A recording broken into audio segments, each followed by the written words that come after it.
Аңлаватқаныңла Мәркізі Халық радио станциясының Бейжіңден беріп атқан программасы. Assalamu alaykum hürmetlik radio anlıqçılar. Ədəbi anlatış proqramımızını anlayışınlarını qarşı alımız. Bugünkü proqramımızda yazğıcı Xevir Tömürnün Şinjan Xalq Nəşriyyatı nəşr qılğan Baldur Oyğanğan Adam namlıq tarixi romanını anlatışını başlayımız. Qaçan bolsa bir ölüm, ya ölüm ya bir körüm, açıl. Açıl. Açılğandı bir gap ba. Açıl. Toşqanday qorqub 100 yil yaşagandan arslandak yüreklik bir gün yaşagan yaxşı. Men endi qo'rqmayman. Canım bolam, benim yüragim ağrıpla turuvatıdı. Özleri bir tarafga ketgan bo'lsalar, yaxshi bo'lam degan deyman. Qaçan nur chechib, atar oltin ta. Atmam dikinde bonmig'in haqda. Sübhi yordi bu ta. Bari bir o'tar. Turpan kechsi. Yo'l bo'lsin Abdusamiyaka, Nusrat tilaymiz. Benim Abduxoliq Uyg'ur. Pichonni ammoqchi kammaymiz. Açıl. Nima açıl? Qizilgul açıl.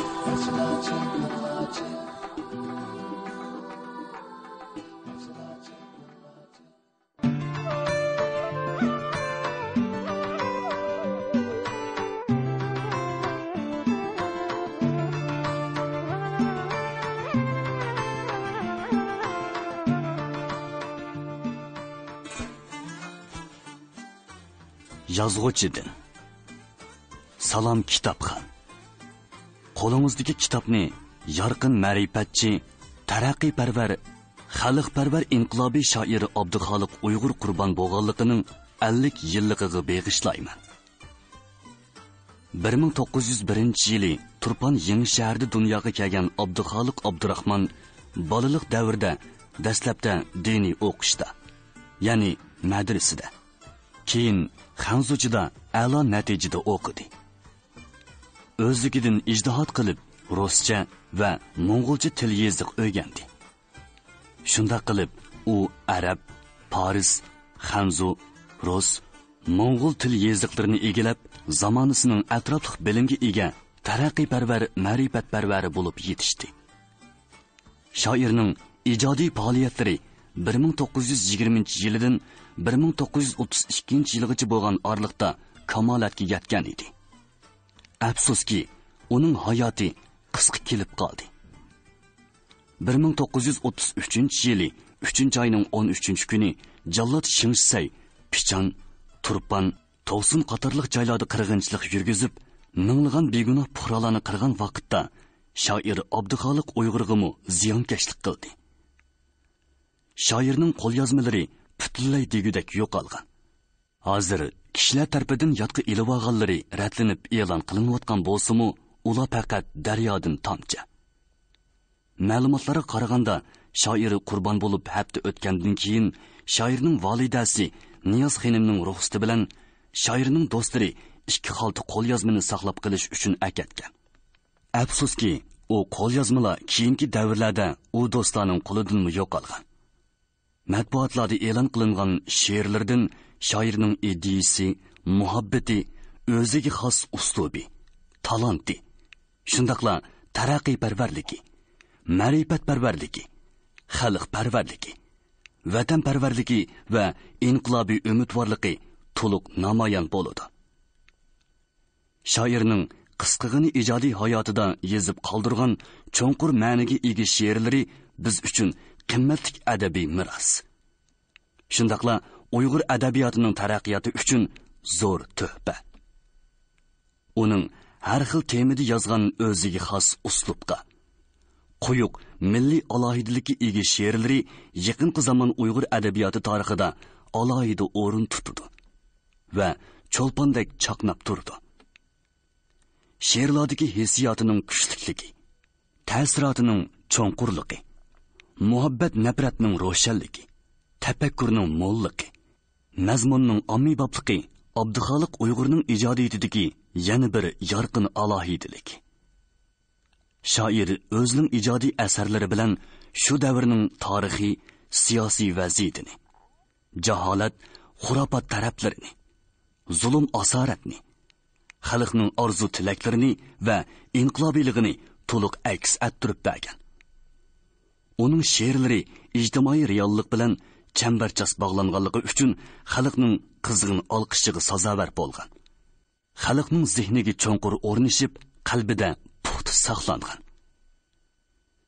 Himmetingdin, g'ayratingdin o'llikin ayrilmag'in, haqliqin bilgan yo'lingdin jonni ber qayrilmag'in. Bu shoirning xitobi edi. Eng oxirida shoir o'zi tanlagan yo'liga va o'z xitobiga sadoqat ko'rsatib, qimmatli yosh hayotini qurbon qildi. Abduxoliq Uyg'urning she'rlari raplanib, matbuotda e'lon qilingandan keyin ularga to'limi qiziqdim. Shoirning talanti, mahorati, uslubi, tafakkurining cho'nqurligiga qoyil bo'ldim va uningdan faxrlandim. Bo'libmi, shoirning o'z ijodiyati bilan yaqinqi zamon Uyg'ur adabiyotiga asos solg'uchi bo'lib qolmasdan, balki she'riyatda alohida yo'l ochquchi nodir ustoz ekanligini e'tirof qildim. Shuning bilan menda shoirning ijodiy hayotiga qiziqish paydo bo'ldi. Qisqa vaqt ichida bo'lsa-mu, izlanish va uning she'rlarini o'rganish orqali qo'lingizga kitobni yozib chiqishga muvaffaq bo'ldim. Bu kitob o'qirmanlarni degandek qanoatlantiramisimu, lekin shoirning ijodiy hayoti, shoir yashagan ayni davr va shu davrda yuz bergan tarixiy voqealar to'g'risida ma'lum darajada tushunchaga ega qilishi mumkin. Eng oxirida bu kitobni yozib chiqishimni qimmatli materiallar bilan ta'min etgan Saidullah Sayfullayev, Sirojiddin Zufar, Aziz Niyozi, Majid Nabuzar qatorliq peshqadamlarga chin ko'nglimdan samimiy rahmat aytaman. 1983-yili Urumchi. Birinchi bob. Ana o'z o'g'lining g'alati mijozi to'g'risida ko'p o'ylanadi. Tova, attigan onchi-munchi noshta qilibli dalon uyga chiqib olgancha texi tushkuni yo'q. Onam ba edi, bolalar ba edi, tushib boqay debmi qo'ymaydi. Nimondoq tugumaydigan xat, nimoncha charchamaydigan badan, nimoncha talmaydigan ko'z u. Niyoz xonim bu so'zlarni ko'nglida bir necha qitim takrorladi. Oxir u erinmasdan dalon uyga chiqib, shoir o'g'lining nima qilayotganligini o'z ko'zi bilan ko'rib, uning bilan birdan paranglashib tushmoqchi bo'ldi-da, o'ltirgan o'rnidan qopib, palampay tarafga qarab mangdi. U baslik zo'r ayol edi. O'zini oyig'andek osta qadam tashlab minib, palampay oldiga kelganda nima uchundir birdilla to'xtab qoldi. U to'xta. Quruq qo'l chiqqandan biror chaynak choy damlab chiqsam yaxshi emasmi? Usabmi qolgandi? deb o'ylab, darhol orqasiga yondi. Yozliq o'choq oldiga kelib, choy damlashga kirishdi. Haras, bugun juma, otasi bilan birga jumaga ketdimi ya? Choy o'rlash oraliqida o'g'lining bor yo'qligidan gumon qilgan ona kimdir birini izlaganda qilib ishga yeniga qaradi. Barangning sirtida kenja qizi Büyük Xilichxon o'ynayotdi. Ona uni chaqirdi. Qiz xuddi uchqandek tez yetib keldi. Aqllari bormikin qarab tursizlar qizim. To'ydirmisizlar jumu? Hayt-hoyt degucha vazifani o'rindab tushgan qiz onasiga xabar yetkazdi. Bakin, ostan marab qaradim, xat yezib o'ltiribdi. Mening chiqqanligimni bir ozmi to'ymidi? Abduxoliq Uyg'ur dalon uyda mashg'ulot qiladi. Bu uy odatda salqin ham tinch bo'lib, shoirning ilm tahsil qilish va ijodiyat bilan shug'ullanishiga to'limi bob keladi. Sharqqa qartib qo'yilgan bir jup yo'g'on derazadan yo'ruqliq yetarlik tushib turadi. Yana derazadan ko'rinib turgan hovlining tangdan to'lisini cho'mkagan uzum tallarining quyosh nurida parqirab turgan yeshil yo'pirmoqlari mayin shamolda jilvilanib, zumrad ko'ldek ko'zni chaqatdi. Erta oqshomda derazadan kirgan uzum puroqlariga to'yingan salqin shamol odamni masxush qiladi. Abdurahmon Mahsumga tava bu cho'ng oiladagi kelin kuta, bola chaqalarning hammasi birinchi qavatdagi uylarda va o'ylini purkab turgan talqoliqining ostida turadigan bo'lg'achqa, ularning shavqul surallari, uy korining taraq turuqlari faqat anglanmaydi. Mundaq tinch sharoit shoirning ijodiy mashg'ulotiga tepilg'usiz yaxshi fursatlarni baxsh etadi. Shoir ish ustilini derazaga taqab qo'yib olgan edi. Ustal ustida duvat qalam, qog'oz, daftar va qog'oz bosqich qatorliq narsalar ratlik turadi. Deraza tagchisida har xil kitoblar. Arabiy, Farsi, Turkiy va Xanzucha kitoblar. Divanlar, bayozlar. Gezit majmualar tiziqliq edi. Shoir bu jahonning ön tevishlaridan xoli ish o'rnida kech kunduz kitob ko'radi va mashq she'rlarni yozadi. Uning oldida helili sidam turgan oq qog'ozlar bir pasning ichida ijodiy mehnat bilan kashtalanib, she'riyatning xilma-xil chechaklarga purkalgan qimmatli qo'lyozmalarga aylanadi. Ba'zi varaqlar rangarang nafis gullar echilib, bulbullar sayrashgan bo'ston gulistonliqqa aylansa, ba'zi varaqlar minglagan minglagan qahramonlar yuksak jasorat bilan ot selib qilich o'ynatgan jangvar kurash maydoniga aylanadi. Ba'zi varaqlar tilak, orzu umidlar bilan qudrat tepib o'rkashlagan dengiz to'lqinlarini aks ettirsa, ba'zi varaqlar o'tkir hajviga to'lgan mazmunlar bilan jaholat, nodonlik, xurofotlik ustidan qaqoqlab kuladi. Ba'zi varaqlar mustabid zolimlarga qarshi qo'zg'algan isyon, etilgan sadoq o'qlariga aylansa, ba'zi varaqlar xalqqa, vatanga bo'lgan mehr muhabbat va samimiy sadoqatning jarangli xitoblariga to'ladi. Bularning hammasi ijodiy mehnat va sahih ijodiyatning mahsuli edi. Bu nima degan qadrlik mashg'ulot ha? Ijodiy mashg'ulotning mundaq ko'ngillik, mundaq jo'shqinlik dengizida uzib odatlangan va bu odatdan putmas tugumas lazzat topgan shoir o'z mashg'ulotini qandoqmi buzg'isi kelsin. Minuti bir jim oltinga tang turadigan bu esil vaqtni qandoqmi qo'ldan bergisi kelsin. Niyaz xonim bir qo'lida chaynak, bir qo'lida piyola ko'targan holda shoirning mashg'ulot uyiga kirganda yezish bilan band bo'lgan shoir sezmay qolgan edi. Ana shoirning orqa tarafidan asta yiqilib kelib, bir oz qarab turgandan keyin birdilla "Tova balam, ustab qoldimmi demaydi kella" dedi chaynakni ustalga qo'yib.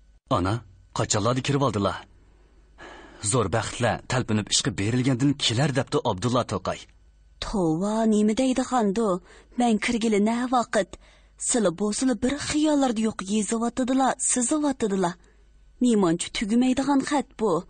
Qarasam, kechsimi chiroq o'chmaydi. Tugumas xatni yezaverib, o'zlarini oldirib qo'yimsizlar yana. Qarabroq ishlasizlar balam. Bo'ladi ana, shunda qilay. Balam.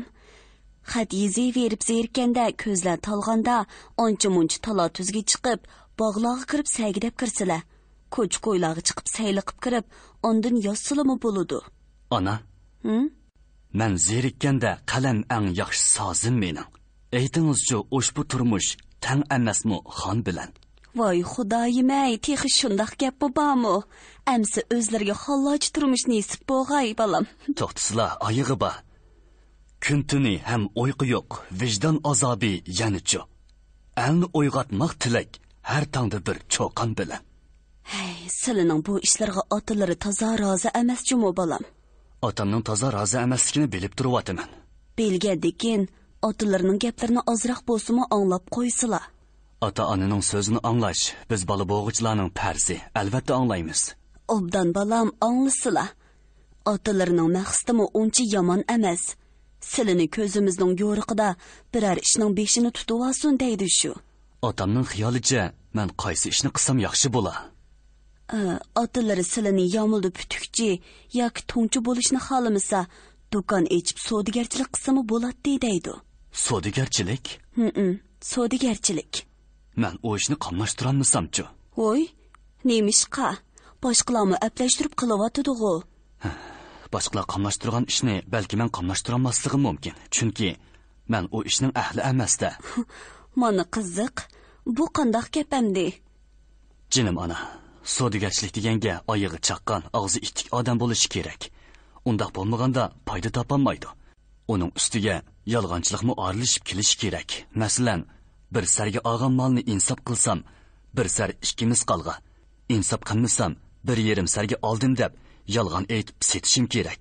Demak, savdogarchilikda qarab turib yolg'on so'zlashga, zarur tepilganda yana o'g'ri qasamdan bir nechini ichishga to'g'ri keladi. Shuning uchun bundaq ishni qilolmayman deymanda. Undaq bo'lsa qaysi ishni xohlaydilar balam? Otam menga 4 otliq bir harbi qurib bersa, harbikashlik qilay deyman. Buningga qandoq deylar? Oy, mau gapning qiziqligini ko'ring. O'zlari harbi haydisilar qolmishami? Otlarni Abdurahmon Mahsum desa, yurtning og'ziga bir keladi. Shundaq turuqliq o'zlari harbikashlik qilsalar, xalq olam nima deb qolar? Meningcha, savdogarchilik qilgan qaraganda harbikashlik qilish halol ish. Halol kasb qilish hech qanday ornimizga sabab bo'lolmaydi. Undaq gaplarni qo'ysilar. Biz texi o'lmidik. Ko'zimiz ochiqli bo'ladi ekan, o'zlarini undaq ishlarga hargiz solmaymiz. Yo'q ana, men xush bo'lay. O'zlari otamni ko'ndirib bersinlar. Otam menga 4 otliq temir harbi qurib bersin. Harbiga qo'ng'iroq asay. Atlarning yoylariga qizil yeshil julo popuk taqab, shundoq chiroyli qilib etayki, hamma odam hayron qolsin. O'zlari mavlonqini menga bersinlar. Uni harbiga yog' ko'zi qilay. O'chaqda kishilar ko'rib teximi hayron qolsin. Xudoya tova desizlar, mundaq gaplarni ikkinchi og'izlarga og'uchi bo'lmasizlar. Gul chilaydigan lo'nqini harbiga yog' ko'zi qilsalar to'g'ri kelamdi. Yana kelib, bu lo'nqi nadin kelgan lo'nqa bilandilar. Buni otilari Oqposhsha yiqilmas vaqtda shamaga berib otayin aykagan. Jenidan aziz ko'rdigan lo'nqa. Hozir mundaq chiroyli lo'nqalarni topqili bo'lmaydi. Oqposhsha zamonasida yaslab qolgani bo'lmasa, hozir yasamaydi deydi. Ana, o'zlarimi bu lo'nqini yaxshi ko'ramdilar. Otilari shamaydan otayin aykagan bo'lgandikin, albatta yaxshi ko'rmanda. Ana, lo'nqini yaxshi ko'ramdilar yoki menimi? Nima deydi bu bola? Albatta sizlarni hammadan bak yaxshi ko'raman. Bola degan bola, lo'nqi degan lo'nqida. Otamchi. Otalarimi sizlarni yaxshi ko'rdi. Undaq bo'lsa, bu ish oydinlashdi. Lo'nqini harbiga yog' ko'zi qilsam, to'g'ri kelmagan yerda lo'nqidan ortiq ko'radigan bolalarni to'ngchi yoki savdogar qilsa to'g'ri kelamdi. Tova, tova. Nima deydiganda debdiman, maqsad shumidi? Jinim ana, sizga ochiq desam, otamning meni to'ngchi bo'lsin yoki do'kon ichib savdogarchilik qilsin degani bilan mening gulchilaydigan lo'nqini harbiga yog' ko'zi qilaman deganim mohiyatda o'xshash gap. Bo'ldi balam, bo'ldi. Agar qilayotgan ishlari do'kon ichishdan muhim bo'ladigan bo'lsa, mayli qilaversilar.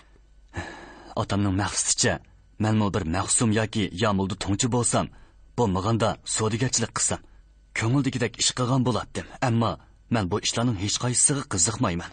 Men maktab ichib, ma'rifat bilan xalqni uyg'otishga qiziqaman. Bu mening birdan-bir maqsadim. Tavranmas irodam. Bunda qilishim tegi taktidan aytganda, yana shu otamning so'zini anglaganligim. Mening o'zlaridan tilaydiganim otamga aytib, uni qilayotgan ishimni ma'qullaydigan qilib bersizlar. Shu gap bo'layotganda tashqaridan shoirning otasi Abdurahmon Mahsum o'ylig'iga kirib keldi.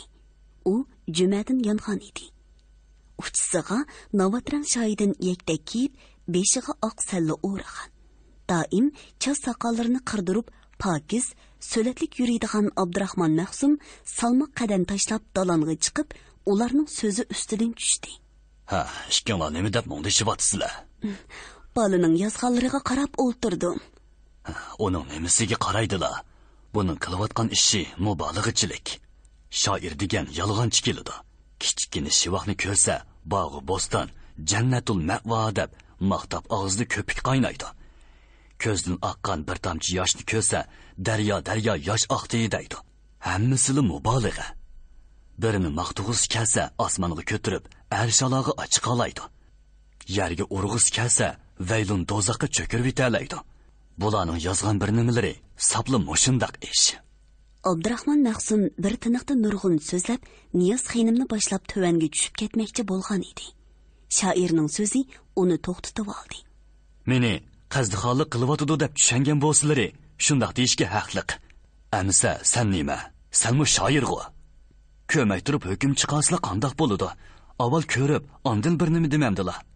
Shoir yangi yezilgan bir qancha parcha she'rni uzatdi. Abdurahmon Maqsum xushyoqmagan holda qog'ozlarni qo'liga elib, o'ri turgan peti ko'z yugurtishga boshladi. She'riyatdan oz to'liq xabari bo'lgan Maqsum qo'lidagi ash'orlardan go'yo nuqson sezmoqchi bo'lgandek qayta ko'z yugurtadi. Aralab Abduxoliq Uyg'urga qarab qo'yatdi. Turupla uning chiroyida bir narsadan huzurlangandek alomatlar paydo bo'ladi. Ba'zi qog'ozlar ustida uning ko'zlari xuddi bolalarning o'yinchiqi nur muz ustida tingandek tinib qoladi. Gahi qo'shimsi turilsa, gahi tushuncha hosil qilgandek kulimsiraydi. Yozganlaring yurt ichida bor ishlar ekan. Lekin ba'zi qopiyalarning vazni eg'ir yoki yenik bo'lish vajidan o'qiganda ohangi tushmaydigandek qiladi. Buni tuzatish kerak. She'riyatda ba'zi so'zlarning vazni eg'ir yoki yenik bo'lish vajidan o'qiganda ohang topmay qilishi mumkin. Lekin qopiya ohangni qo'g'lishib, mazmunni ojizlatish she'riyatda guhar yo'qotgan bilan barobar. Undaq taraflarini o'zing tushunmasan. Yozganlaring har holda amaliyotda bor ishlar ekan. Lekin bu gaplaringni kim anglamoqchi? Ming eg'iz kap-kapdan bir eg'iz chip-chap yaxshi emasmi? Bu yeb ichish uchun yashaydiganlarning ko'z qarashi. Kishilar sening yozgan yuzvora xatingdan to'nchining bir eg'iz so'zini jon deb anglaydi. Unda anglash riyokorlik. To'nchining so'zini qo'rqinch ichida yolg'on yovdaq anglaydi. Mening yozganlarimni bo'lsa haqiqiy anglaydi. Yurt cho'ng, jamiyat kang. Mening yozganlarimni yoqtirib anglag'uvchilar texmi ko'p. Bir kunlarga yetganda anglaydiganlar, balki qizg'in suyib o'qiydiganlar buningdan ko'payib ketishi mumkin. Cho'qim shundoq bo'lishiga ishonchim komil. To'nchilik, amaldorlik vaqtlik narsa. Xanzuchida 30 yillik yomul qoldi. Amaldori qiynaydigan bir tamsil bor. Darvaqa yomullar o'z biti qoladi. Ammo anballar, to'nchilar qolmaydi. Zolim amaldorlar, riyokor to'nchilar oxirgi hisobda xalqning la'nat nafrati ostida izdereksiz yo'qolib ketadi. Seningcha bo'lganda, sening yozganlaring to'tiya ekanda. Balki uningdanmi esilrak. Pah, tanga. Dedi Maqsum shoirning so'zidan cho'chigandek bo'lib. U yana bir nimalarni demoqchi bo'lib turganda, Niyozxonim uning yengidan tortib, "Yursizlar otsi, biz chiqib ketaylik. Bu bolami o'z ishini qilsin." Ular dalandan tushib ketayotganda Maqsumning ovozini sal pasaytib degan so'zlari anglanadi. O'g'linglar xeyli yaxshi bir nimalarni yezibdi. Obdanroq beqinglar. Albatta shunday qilamiz-da. Shundaqroq deb tursizlar.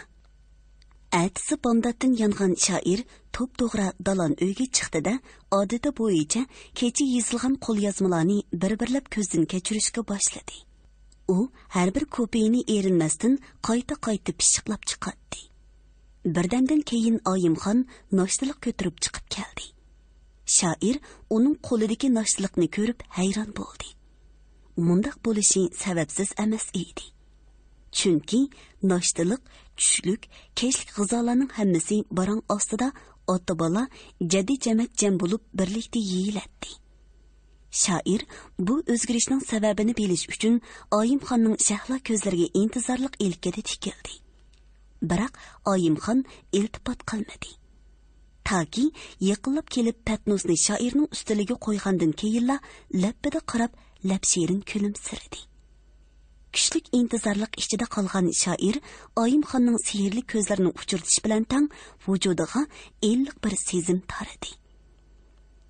Chini chaynakda ko'ngil qo'yib damlangan qora choyning hidi.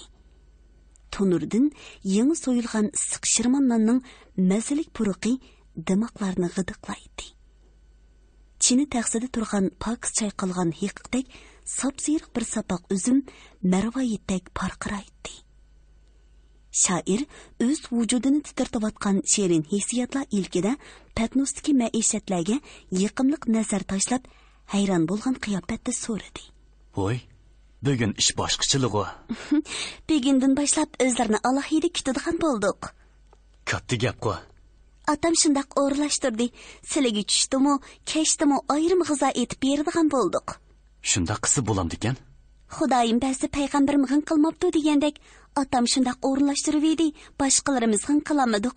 O'zlarimi Ha, men g'ing qilmasligim lozim kanda. Bo'ladi, Biroq deyishning hojati yo'q. Bu ishni otam bilan onam o'zaro maslahatlashib qaror qilgan. Qolganlarimiz bo'ysunsoqli bo'ladi shu. Chaqmoqdek so'zlayotgan Oyimxon choy quyib shoirga sundi. Harakatlari shunchalik silliq edi. Shoir bo'lsa, uning ko'zlariga to'ymasdan qaraydi. Oyimxon oq pishmoq, yumaloq yuz, qora chash, keklik qosh, bodom qapoq, qora ko'z, oq kirpik, zilva bo'y, paqlon at. Pichimi kelishgan cho'kan edi. Ko'zlaridan chechanligi chiqib turadi. Shoir bilan Oyimxonning bir yostiqqa bosh qo'yg'iniga garchi bir qancha yil bo'lgan bo'lsa-mu, lekin ular har qaytim uchrashganda xuddi nikoh oqshimi uchrashgandagidek tuyg'uda bo'ladi. Mundaq bo'lishning muayyan asosi bor edi. To'y marikasi edi. O'g'zida nog'ri chilinayotdi. Chaqqong'ini saynodagi ujmi soyisiga qurilgan so'rinda o'g'il qizlar sho'q usul o'ynashyotdi. Shoir bir chetga qo'yilgan karvat ustida usul o'ynayotganlarning nafs harakatlaridan huzurlanib o'ltiradi. Saynaning to'ridagi eshikda rosa bo'yiga yetgan 4 qiz g'ujmaklashib tomosha ko'rmoqda edi. Chochlari ushoq o'rilgan. Boshdan oyoq shoyi atlaslar bilan o'ralgan. Go'yo bugungi to'yning zinati sifatida marikaga kelgan bu qizlarning g'ujmaklashib turishi hamma kishining diqqatini o'ziga tortib turadi. Bu qizlarning husn jamoli bir-biridan qilishmaydi. Agar ularning jamoli osmonda javlon qilayotgan 15 kunlik to'lin oy deb qiyos qilinsa, u chaqda har qanday kishi bugun osmonda 4 oy chiqqanmi nima deb o'ylab qoladi. Agar bir yigitga bu qizlardan birini tanlash vazifa qilinsa, u yigitning qizlardan qaysisini tanlab, qaysisini qoldirishni bilolmay huduqib qilishi cho'qim edi. Darvaqa u qizlarning kiyinishi, yosinib tarinishi, to'lin oydak husn jamoli xuddi bir shaxta echilgan gullardek g'ujmaklashib turishi shu qadar shoirona ediki, nazar solgan har qanday kishi ularga ixtiyorsiz asirga tushib, iztirobli xiyollar qaynimiga g'arq bo'ladi. Abduxoliq Uyg'urmu bu shoirona ko'rinishga maftun bo'lgan edi. Birinchi qizning ko'zi to'limi o'tkir edi. Go'yo ko'z chanoqida aynak saqu o'ynatayotgandek ko'ziga ilingan har qanday narsaga ko'z o'ynatadi. Yigitlarni ko'zlari bilan sehrlamoqchi bo'lgandek sho'xlik qiladi. Uning mundaq haddidan ziyoda ko'z o'yintishlaridan oson sehrlanib qoladiganlar uning sho'x, o'ynoq ko'zlariga shaydo bo'lib qolishi mumkin edi. Lekin sinchi ko'z yigitlar u qiz ziyoda sho'x shapshaq qiz ekan degan xulosaga keladi. Ikkinchi qiz ziyoda kulgak edi. Kulishga tegishli bo'lmagan ishlarga mu kuladigan. Kishilarning oldidan qarabmi, keyindan qarabmi kuladigan. Ujmi yopirmoqi shildirlab ketsa-mu, birovning qo'lidan cho'mi tushib ketsa-mu kuladigan. To'li kulganligidan o'zicha xijolat bo'lgandek ikki qo'li bilan tomchiqini etib elib, boshqa qizlarning daldisiga yo'shirinib elibmi kuladigan. Qisqasi, birdammi og'zi yumilmay kuladigan qiz edi. Uning kulgan chaqda sehrli ko'rinadigan sadafdek tishlarining julosiga qarab, uningga ba'zilar havas bog'lasa-mu, sinchi ko'z yigitlar u qizga shaytoni g'olib kulga qiz ekan deb ot qo'yadi. Uchinchi qizning kulkisi bilan do'msiydigan xuyi belli edi. Ko'ziga ilingan narsalarni masxira qilgandek o'ng'ayli kuladi. Shu chaqda biri qarab qo'ysa yoki kichkina xayri harakat qilib qo'ysa, shu olli tomchiqini ushlab qo'ylinadi. Rasa xuy qilayotganda biri kelib uning ozroq gap qilib qo'ysa, shu olli o'nglinib avval qadinmi ziyoda echilib ketadi. Bu qizning kulkisi bilan xuyi ba'zi kishilarni qiziqtirishi mumkin. Sinchi ko'z yigitlar harakatlariga qarab, uningga to'limi yenik, tantak, xuddi qalay mashga o'xshash birdamda qizib, birdamda soviydigan mijozi turaqsizkan deb baho beradi. To'rtinchi qiz yuqorqi 3 qizni ko'rilgan xususiyatlardan xoli edi. ma'raka jarayonida u qizning biror kishiga tikilib qaraganligi, hijiyib kulganligi yoki do'msiyib qo'ylanganligi ko'rinmaydi.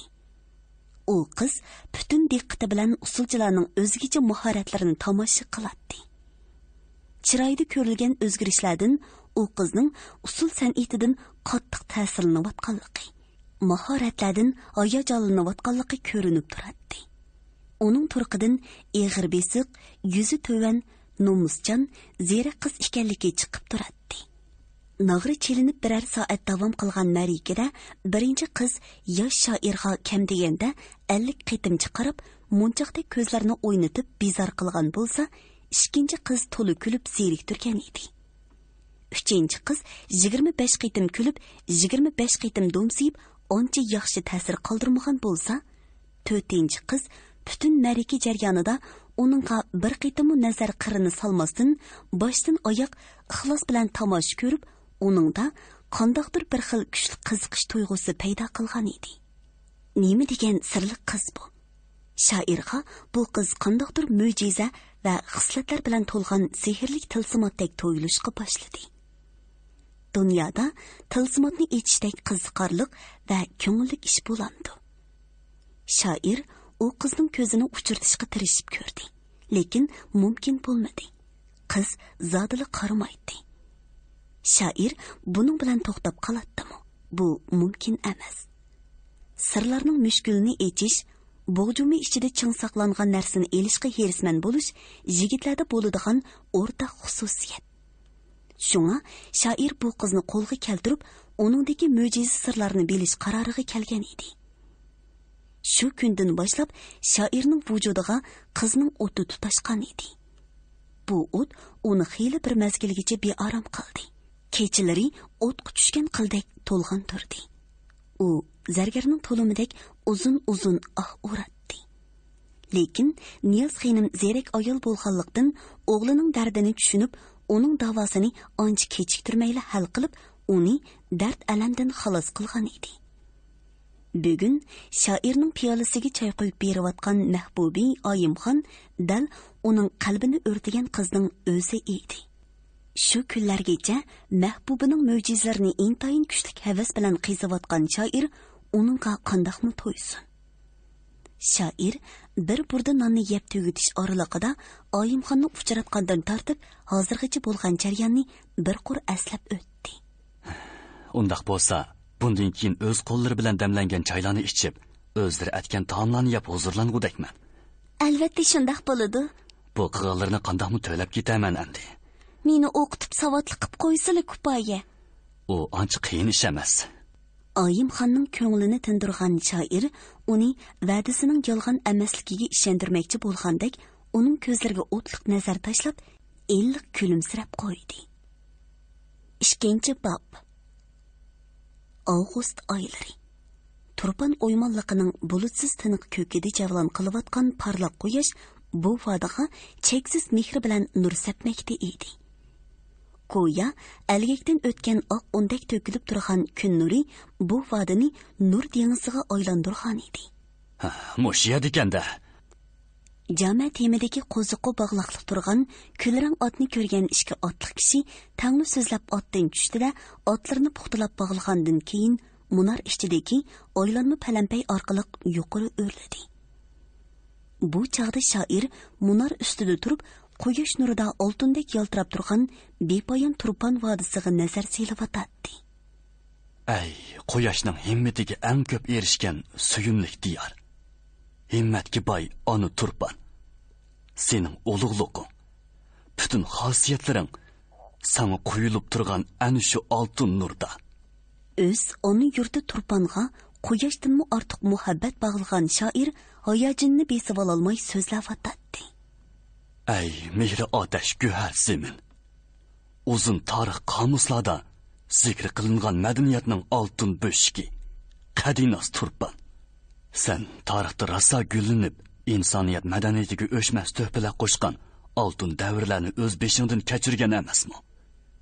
Idiqut, Yarg'ul, Qorixo'ja, Ostona, allaqandoq g'oyib shaharlar. U turlar sening tarixiy oltin davrlaringning jonliq shohidi emasmi? Avu Yalquntaq, bezaklikning o'ylari tarixiy oltin davrlaringning simvoli emasmi? Tarix, gullangan oltin davrlar, bala qazo ofatlar yomg'irgan qora asrlar, neni daryolarni quritib quruq eqingan, qaqas cho'llarga aylantirgan ofatlik yillar. Mana bu munar oldidagi eqinda g'oyat ulug' sular o'rkashlab oqqan bo'g'i edi. Hozir u sular qani. Bu vodidaovat bo'lgan ko'klam yerlar, bog'vorlar qani. Gullangan poytaxt shaharlar qani. Hozir bu yerlarda egiz yordamliqlar. Allaqandaq shaharlarning yerim g'oyib izlari qolgan. Bu yordamliqlarni tarixda o'rkashlab oqqan daryo sulari xuddi tabiatning gigant harisidak hardab hosil qilmagan bo'lsa, boshqa yana qanday qudrat bilan yasab chiqqili bo'ladi. G'oyib shaharlarni ota-bobolarimiz o'z qo'li bilan qurib chiqmagan. Shu joylarda davron surmagan bo'lsa, ular qanday paydo bo'ladi? Shuncha ko'p xaroba, yanaovat bo'lgan shaharlar, shuncha kangri soy jangal, yana ko'klab turgan bog'vorallar. Bu xuddi oldinqisi yiqilsa, keyingisi izbisib mang'anga o'xshash bir ish. Emgakchan xalqning bir joy xarob bo'lsa, yana bir joyniovat qilib, hayotiy kuchingdan bir kunmi mahrum qolmagan subotliq ona makon, suyumlik turpan sen emasmi? Daryolar qurib, bog'lar sulashgan ofatlik yillarda aql farosatli xalqning yer osti sularini izlab tepib, tarlangi qotlamining taktidagi sularni yer yuziga chiqarib, korizni kashf qilgan mashhur turpan sen emasmi? Eg'ir hozirab chiqqan ishga do'st shoirning diqqatini buzdi. Ajab tastaptoq, otni ko'migan bo'lsak topamaydi ekanmiz, dedi Letip apandi shoirni tepib olganiga xush bo'lib. Yolg'izdan yolg'iz munarga chiqib olganingiz nemisi? dedi Akbarxon demini ruslab etib. Kelinglar do'stlar, mana endi yolg'iz emasman. Qaranglar, ana yurtimiz turpan go'yo bir nur dengizi. Ana, bug'da tog'lari bizga homiy bo'lib qad ko'tarib turmoqda. Qaranglar, Yalquntaq qizil oltindek tovlinib yalqunjimoqda. Ovi tarafchi, cheksiz munbat zemin, putmas tugumas boylik. Qaranglar, qarzlarga. Ularni kichik chaqlamaslik kerak. Ular ota-bobolarimiz aql parostining javhari. Letip apandi bilan Akbarxon o'zaro ko'z uchrashtirib, shoirning so'zlaridan olgan ta'sirotlarini ifodalab berishgandan keyin ajoyib she'rin his tuyg'ularga g'arq bo'lgunicha yiroqlarga nazar tashlashdi. Bu ona yurt ularning ko'zlariga mu yop-yeshil dal-daraxtlar va ziroat moyslari bilan kashlangan gulistonga o'xshash ko'rinadi.